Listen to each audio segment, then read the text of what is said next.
Senator from Tennessee. Thank you, Madam President.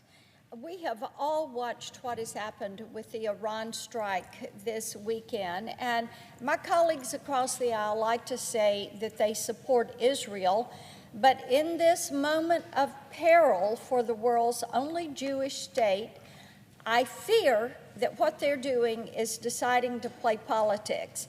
And in the months after the October 7th attack, they insisted on tying aid for Israel to supplemental packages that do not have the votes to pass through both chambers. Now, Republicans have been very clear. Any supplemental bill that fails to address the security crisis at our southern border is a non-starter. We already have a solution to President Biden's border crisis. It is H.R. 2, the Secure the Border Act. But for almost a year, and bear in mind, that border security bill landed over here May of last year, so it's been almost a year. And our colleagues, the Democrats, who are in charge, have refused to bring that up for a vote. Now, Democrats voted to table different measures that came along. My colleague from Kansas is going to have one in a few minutes, and they're going to vote to table that also, and they're going to object. And they are doing this at a time when legislation we bring forward would provide billions in aid for Israel as it fights to destroy Hamas and bring some innocent hostages, including Americans, home. Now, the reason the bill, and this is their reason, they say the bill would pay for itself, my colleague's bill that he's going to bring forward, because it would use the Army, it would use the funding for Biden's Army of 87,000 IRS agents. They say they don't like that. And Democrats would rather hound small businesses on Main Street, which we know most of those would be targeted toward, than deliver aid that is necessary for our closest ally in the Middle East. Now think about what they're saying when they say this. They would rather keep those IRS agents, than to give this aid. They would rather tie aid to Ukraine. They would rather tie it to Taiwan. They don't want it to stand alone. And so for months, they have delayed. And now, after these months of delay, Iran, for the first time ever, directly attacked Israel from Iranian territory. It launched 170 drones, 30 cruise missiles, and 120 ballistic missiles toward the Jewish state. This was the largest aerial attack ever carried out in the Middle East. So, if Democrats are objecting to everything that would in any way tie up aid to Israel, then let's look at it another way, because this issue is too important for any more delays. That's why I'm calling for unanimous consent for S-3168, the Israel Supplemental Appropriations Act. This bill is nearly identical to legislation that passed the House and would provide $17.6 billion in aid to our cherished ally, including $4 billion to replenish the Iron Dome, $1.3 billion to help Israel counter mortar attacks, $3.3 billion to support U.S. military operations in the region. But my bill does not make any cuts at all to Joe Biden's army of IRS agents. It doesn't make any cuts to the budget. It doesn't have any offsets. My legislation very simply says they need this aid. Let's send this aid.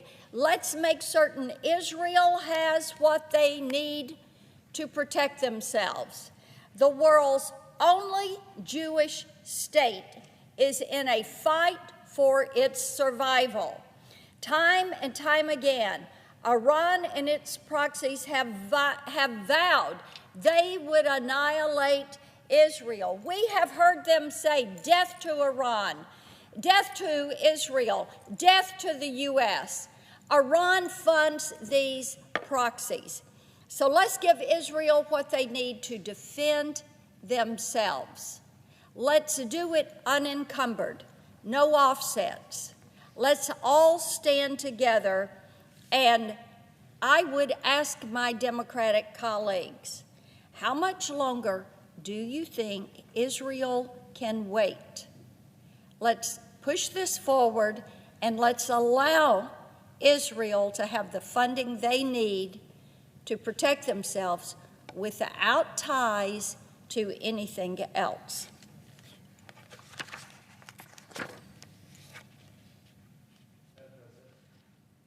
Senator from Kansas. Thank you, Madam President. I want to thank my senior senator from the state of Tennessee for leading the charge on this important issue. Time and time again, my colleagues across the aisle blocked passage for fully funded standalone aid package for Israel.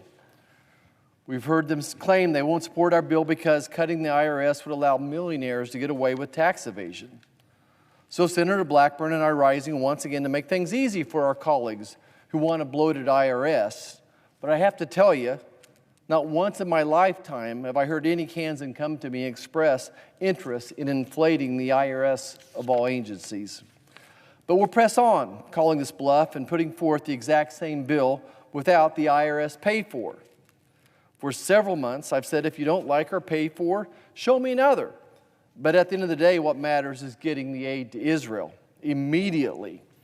And since this body won't allow us to make cuts to the IRS, on tax day no less, to pay for the aid, unfortunately, it just won't be paid for. We'll do away with the cuts if it means Democrats will stop holding up aid to Israel. So let's make this deal right now. The people of Israel need us to make the deal. But once again, we will see the Democrats block this bill. That's because it's not about the cuts to the IRS. It's time to stop politicking. Senate Democrats' opposition here against this live unanimous consent proves to the American people in Israel that this was never about the IRS cuts being used as a pay-for. It was never about tax cheats or millionaires. It's about using our ally Israel as a pawn in their underlying mission to send another blank check to Ukraine. And it's about a handful of pro-Iranian and pro-Palestinian votes in swing states. It's that simple. Again, I call on my Democratic colleagues to do the right thing, drop the political posturing, and let's secure a gigantic bipartisan victory for Israel in their time of need. I yield back. President, I ask for the immediate consideration of S3168, the Israel Supplemental Appropriations Act. Is there objection?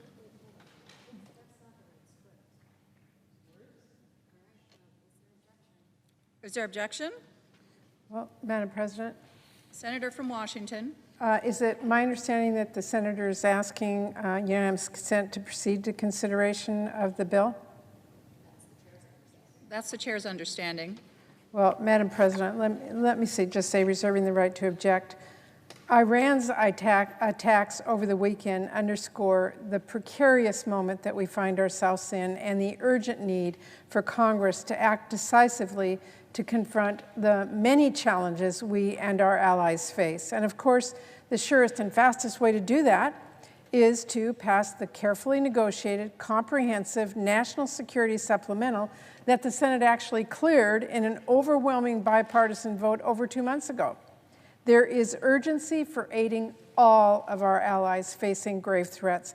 We cannot afford half steps or half measures like this one, because for months now, Ukraine has been desperately waiting for more aid and counting how many bullets they have left, how many missiles, and how many Iranian-made drones they can still intercept, and how much longer they can hold out if we don't keep our word. At a time like this, we simply cannot settle for a bill that helps one ally and ignores all the rest. And Ukraine hasn't just been calling for aid for months. Many House Republicans, including the Speaker, have been saying for months, we will not abandon them. This bill would leave Ukraine in the dust. It would ignore the threat of the Chinese government that poses in the Indo-Pacific. And it would fail to take action to address the dire humanitarian crisis we are seeing around the world, which will lead to more instability. Not on my watch. Let me make this simple. If we want a safer world with strong American leadership, then we cannot send the message that America only keeps some of its promises to some of its allies some of the time. Otherwise, how are our partners supposed to trust us? Why would our adversaries take us seriously? How do my colleagues offering this bill plan to answer all of the allies who come knocking after something like this, asking, are we a priority like Israel or a bargaining chip like Ukraine? That's not a rhetorical question. How do you plan to answer them? We cannot tell the world that we forget some of our allies in their time of need, that partnering with us might mean getting left behind. And that means we cannot not ignore the reality that Israel is not the only ally of ours in the middle of a brutal conflict, facing grave threats. The people of Ukraine are fighting and dying for their homeland as we speak. They are literally running out of bullets, fighting off Putin's bloody invasion. Are we going to pretend with the whole world watching that we do not hear their cries for help? That is not an acceptable outcome, especially when right now we already have a comprehensive bipartisan bill to support all of our allies and address the many threats we face across the globe. The Speaker has said many times he wants us to get aid to Ukraine. Well, all he has to do is prove he is serious and put that bill up for a vote. That's it. Further delay, including by going back to the drawing board and sending something back to the Senate, will waste more time that we simply do not have. So the Speaker needs to put the bipartisan National Security Supplemental up for a vote. Because unlike the bill before us right now, the bipartisan Senate bill stands by all of our allies. It leaves no one behind. It includes support for Israel and Ukraine. And importantly, it includes badly needed humanitarian aid and absolutely essential investments to support our allies in the Indo-Pacific and deter aggression by the Chinese government. We have to do better than half steps. We just have to. We cannot settle for a bill like the one that's proposed here tonight that would shamefully tell the world we don't stand by all of our allies. A bill that would leave every partner we have asking whether we are going to treat them like a true ally or like an afterthought. Madam President, I object. President. Objection is heard. Madam President. Senator from Tennessee. Thank you, Madam President. I appreciate that my colleague talked about half steps, because the inconsistency of this administration to our allies is an issue.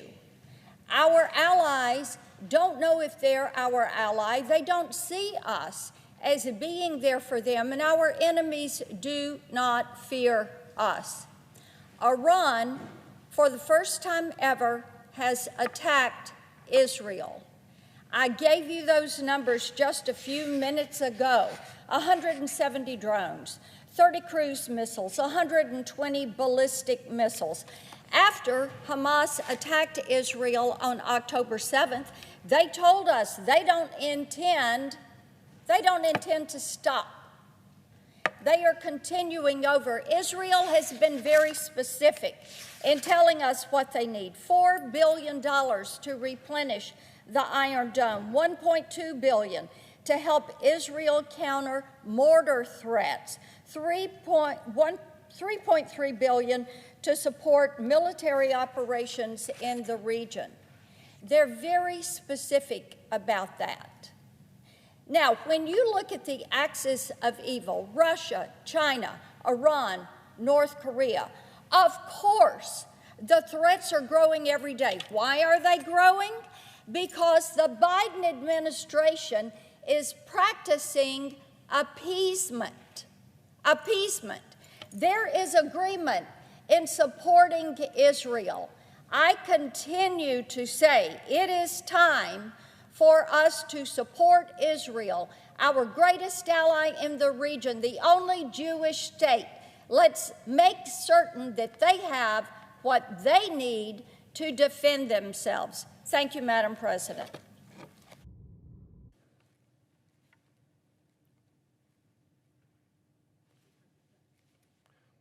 Madam President. Senator from Kansas. Thank you, Madam President. As Israel is under attack from Iran, we stand with Israel and its people, and the United States will do everything we can to support Israel's defense against Iran. Now, I've said similar things to that, but that's actually a quote from the Democrat Senate Majority Leader, Chuck Schumer. As Israel is under attack from Iran, we stand with Israel and its people, and the United States will do everything we can to support Israel's defense against Iran. The Majority Leader said basically the same thing several months ago on the nation's mall when he said he wouldn't sleep until we helped the people of Israel. It's been almost 200 days since Iranian-backed Hamas terrorists invaded Israel and brutally killed innocent civilians, women, senior citizens, and children. Since that horrific day on October 7th, I've called for aid to our ally Israel with no strings attached on this floor 4 times. Sadly, Democrats have blocked our efforts every single time. Every time we come to the floor to have this debate, my colleagues on the other side of the aisle have stood on this floor and lectured us on why the bipartisan House-passed standalone Israel legislation that maintains the spending levels requested by President Biden is somehow unreasonable. Well, what's unreasonable to me and to most Americans across this country is this body's reluctance to help our ally Israel in their time of need, following not just one, but now 2 unprecedented attacks on Israel's sovereign soil. Unreasonable is the Biden administration coming out today admitting that they are yet again holding Israel funds hostage. And why? That's the question I get back on. Why? I'll tell you why. Because they're again using this crisis as a lever to secure more money for Ukraine. And they object to protect their members who are pro-Iran, who are pro-Hamas, from a tough vote, as they call it. Now, over the weekend, everybody has now seen that Israel was attacked, this time by the head of the snake, Iran, not its proxies, but the head of the snake, Iran. Iran, the nation that harbors terrorists that scream and shout out, "Death to America." Iran, who time and time again has shown us they hate Americans, they hate Israel. Iran, a terrorist, authoritarian, evil regime that cannot be trusted, launched more than 120 ballistic missiles, 30 cruise missiles, and 170 one-way suicide drones at Israel on Saturday night. Thankfully, through the strength and resolve of the Israeli people, and with military help from the United States, British forces, Jordan, and many others who successfully neutralized these attacks, Israel was hardly scathed, let alone defeated. I want to just take a moment and pause, though, and also say thanks to all those American soldiers who put their lives on the line to protect one of our long-term, most valued allies in the Middle East, the people of Israel. And of course, not just our soldiers, but the soldiers of our many other allies there. These unprecedented attacks on Israel and ever-increasing aggression by Iran cannot be ignored by weak, pacifist U.S. policies with no red lines any longer. Instead, we must stand with our decades-long friend, with whom we share a strategic alliance based upon shared democratic values, security interests, and cultural and religious values. We must help Israel in its time of need. A friend in need is a friend indeed. So today we're here once again offering an olive branch to pass the bipartisan House-passed Israel aid bill that could be signed by the President tonight. The House has passed it. We could pass this. The President could sign it tonight and get that aid to Israel. It's time to show where America stands. Is it with Iran and Hamas, or is it with Israel? It has to be one or the other. You can't choose both. As for me and my family and my colleagues, we choose Israel. Time and time again, I see members, even the Democratic Majority Leader this weekend, say he stands with Israel. My message today to my colleagues is that actions speak louder than words. We're tired of hearing the pro-Israeli lip service while simultaneously blocking every effort to help Israel in its time of need. History will not forget this. Let's do the right thing. As if in legislative session and notwithstanding Rule 22, I ask unanimous consent that the Senate proceed to the immediate consideration of Cal-241 H.R. 6126. I further ask this bill be considered read a third time and passed, and that the motion to reconsider be considered, made, and laid upon the table. Is there objection? I object. Objection is heard.